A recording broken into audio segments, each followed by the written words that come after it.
राधा के अन्य ग्रंथ बहुत है, राधोपनिषद है, राधा के ऊपर तो पुराण भरे पड़े हैं, ग्रंथ भरे पड़े हैं। सच तो है कि वेदों में भी राधा आई है, उपनिषदों में राधा है, पुराणों में राधा है, सर्वत्र राधा है। लेकिन आप चौंक न जाएं तो एक बात कहें, भागवत में राधा का नाम नहीं है।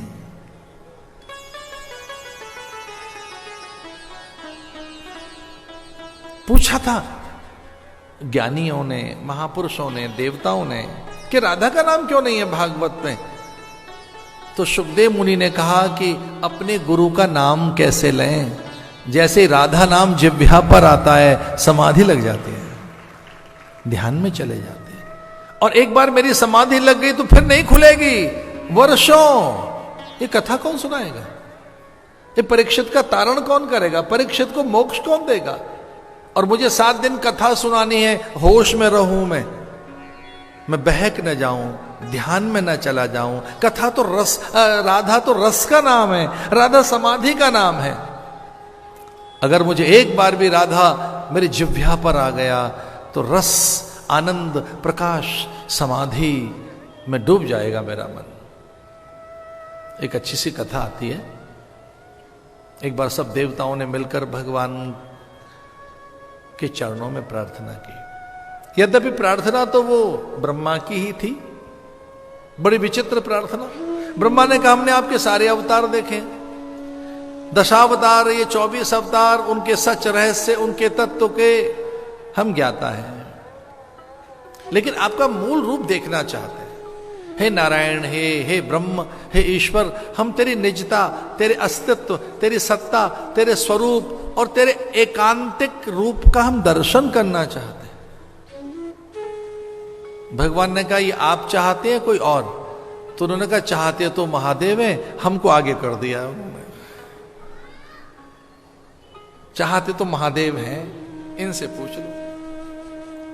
भगवान नारायण ने महादेव से कहा कि प्रभु आप चाहते हैं क्या? बोले भाई हम चाहते तो हम हैं, ब्रह्मा को आगे कर दिया है हमने तो, पर आप क्यों चाहते हैं? बोले मैं तो नहीं चाहता, ये इंद्र आदि, यम, वरुण, कुबेर आदि अप्सराएं, सब देवता, ऋषि, मुनि, ये मेरे पीछे लग जाते हैं और कहते हैं भगवान हैं क्या, इनका पता तो लगाओ। इनमें इतनी करुणा, रस, इनमें इतना सौंदर्य, माधुर्य है, ये जीव के सारे पाप ऐसे ही भुला देते। कोटि कोटि पाप परमात्मा को जीव के नहीं दिखाई देते। ये पतित पावन, ये है कौन, इसका पता तो लगे, ये परमात्मा क्या है। तो ये सब चाहते हैं। महादेव ने कहा मैं तो मुनियों के मन की बात कह रहा हूं, मुनियों में साहस कहां इतना। तो भगवान बड़े प्रसन्न हो गए और भगवान ने कहा चलो मैं प्रयास करता हूं कि मैं कौन हूं, मैं उसे निकालता हूं अपने आप को, अपने स्वरूप को, अपनी सत्ता, अपनी निजता को, अपने यथार्थ को, अपनी वास्तविकता को आज मैं प्रकट करने का प्रयास करता हूं। और भगवान ने ऐसे आह्वान किया कि जो मेरी निजता है, जो मेरा सत्य है, जो मेरा अस्तित्व है, जो मेरी निजात्मा है, जो मेरा स्वरूप है, जो मेरी करुणा, आनंद, ऐश्वर्य है, जो मेरी अनंत सत्ता और शक्तियां हैं, जो मेरी दिव्य विभूतियां और जिससे मैं नाना प्रकार के रूप धारण करता हूं, मैं सर्वत्र हूं, अनेक रूपाय विष्णवे प्रभ विष्णवे। ऐसे भगवान नारायण कहने लगे कि मैं अनेक में जो मैं एक हूं वो कौन हूं, आज उसे निकालता हूं। तो भगवान के सकल अंगों में से धीरे धीरे प्रकाश निकलने लगा, अद्भुत प्रकाश। उस प्रकाश में आनंद, सौंदर्य, माधुर्य, उस प्रकाश में अद्भुत रूप निकलने लगा, विद्युत वर्णा, जैसे बिजली चमक रही हो। पर वो सौम्य, शांत, मधुर, मौन, बड़ी लज्जाशील, संकोच उस प्रकाश में।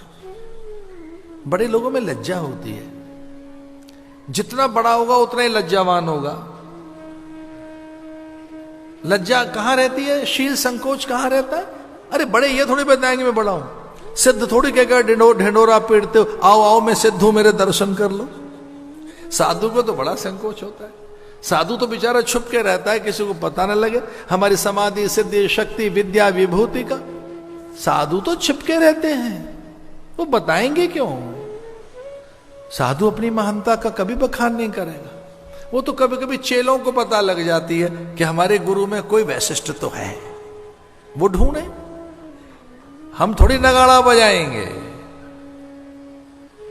भगवान के अंदर से जब दिव्य प्रकाश प्रसूत हुआ और उसमें शील सौंदर्य माधुर्य लज्जा संकोच एक आनंद अनुराग और बड़ी सामर्थ्य, तो ये सब के सब आनंदित हो गए, आह्लादित हो गए और इन्होंने कहा भगवान इसको कोई रूप दीजिए, ये पता तो लगे ये कौन रूप है।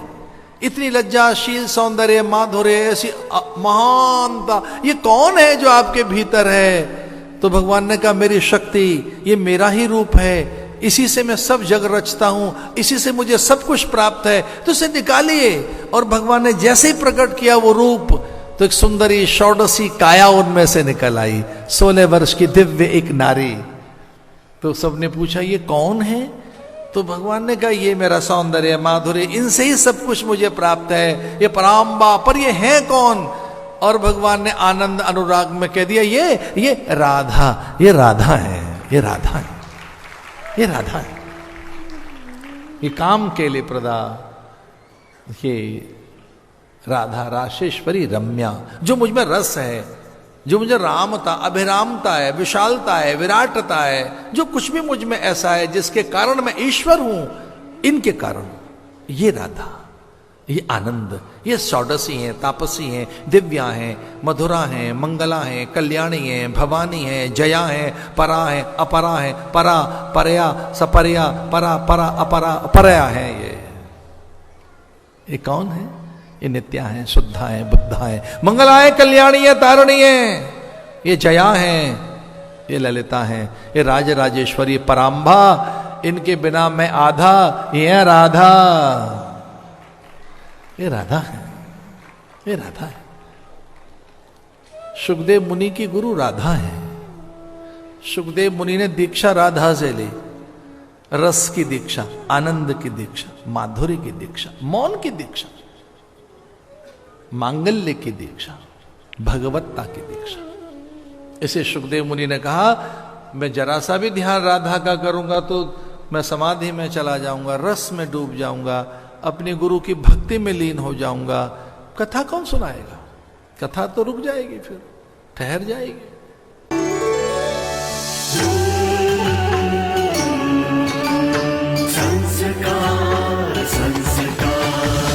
संस्कार, द चैनल ऑफ इंडिया। हमारी संस्कृति, हमारी विरासत।